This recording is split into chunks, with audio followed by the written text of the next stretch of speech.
Hi everyone, welcome to the Touch to Click channel. Today, in this video, we'll show you how to make your text 2 lines in CapCut step by step. This is useful for titles, captions, and making your text look cleaner and more professional. Let's get started. Step 1. First open CapCut on your PC or mobile device and create a new project, or open an existing one where you want to add text. Step 2.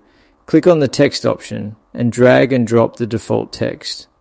Select the text in the timeline, then you will see a blank space above the font option. Type or paste using Ctrl V.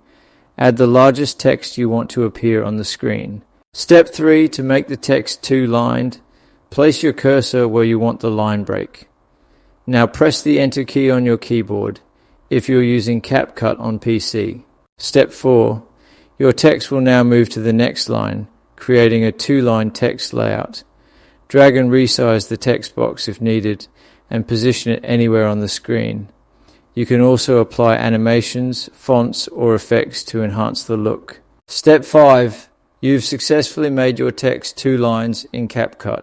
Thanks for watching, and don't forget to subscribe to the Touch to Click channel for more helpful CapCut tutorials.